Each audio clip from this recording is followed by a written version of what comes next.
اگر اسکیچنگ میں روح پھونکنا ہے، ہم تو ایک محبت میں کسی کا بناتے ہیں، جیسے میں اپنے والد کا بناؤں یا آپ کا بناؤں. سکتا مجھے آپ میرے سے آرگیو نہ کریں، میں نے کہہ دیا حدیث میں اس سے شدید منع ہے، ٹھیک ہے نا، بس ختم بات.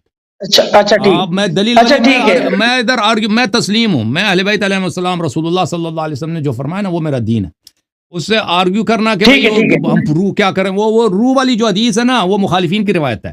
روح والی جو ہے وہ شاید ہمارے ہاں بھی ہوگا یا نہیں ہوگا، لیکن ہمارے ہاں شدید روایات میں اس کی منع ہے، ٹھیک ہے نا. اب اس کے خلاف آپ جا کے ادھر آرگیومنٹ ہم نہیں سنیں گے. جی بولیں.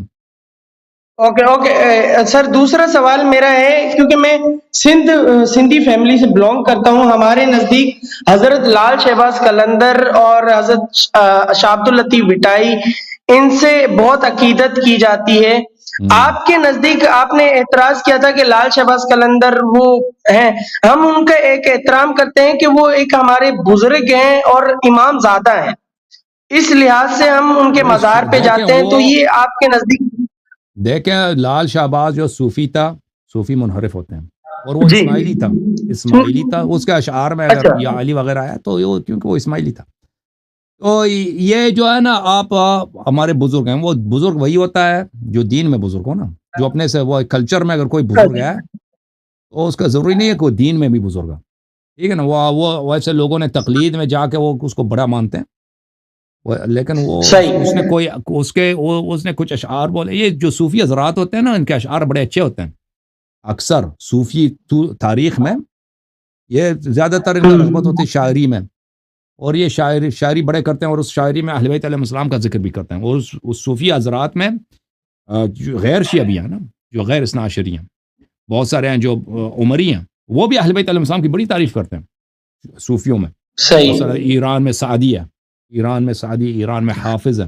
ان کے اشعار بڑے او بھائی سن لو، ان کے اشعار بڑے پیارے ہیں، ان کے اشعار بڑے میٹھے ہیں. لال شہباز تو کچھ بھی نہیں ہے اس کے اشعار، وہ حافظ سعدی کے مقابلے میں یہ تو کچھ بھی نہیں، یہ تو معمولی ہے. اور اس کے وہ اہل بیت علیہ السلام کے شان میں بڑے قصیدے ہیں ان کے، لیکن وہ شیعہ نہیں تھے، شافعی تھا. حافظ شافعی مذہب کامل تھا، ٹھیک ہے نا. اب شاعر اچھا ہے، سب کچھ اچھا ہے، لیکن وہ دینی لحاظ سے وہ ایک منحرف شخص ہے. دینی لحاظ سے گرچہ وہ اہل بیت علیہ السلام کو سے پیار کرتا ہے، عقیدت کا اظہار کرتا ہے. اسی طرح لال شہباز قلندر یہ لوگ صوفی تھے، عقیدت کے لحاظ سے یہ منحرف ہیں، مسلک کے لحاظ سے یہ منحرف ہیں. ٹھیک ہے، اس نے اہل بیت علیہ السلام کے شان میں اشعار بولے ہیں، اس طرح دنیا میں لوگ بہت ہیں. تو ان کو عظیم سمجھنا، بزرگ سمجھنا، یہ ایک جہالت ہے، اوکے، نادانی ہے.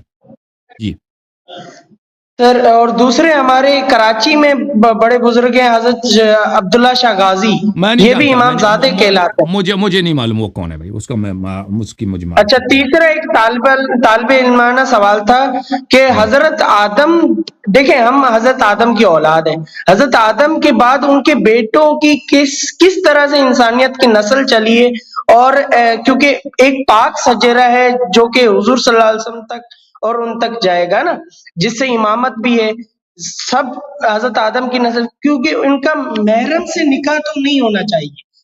اللہ تعالیٰ نے آدم علیہ السلام کے بیٹوں کے لیے اس کے لیے لڑکیاں خلق کی تھیں، ان سے ان کی شادی ہوئی تھی، ٹھیک ہے نا. انہوں نے اپنی بہنوں سے شادی نہیں کی.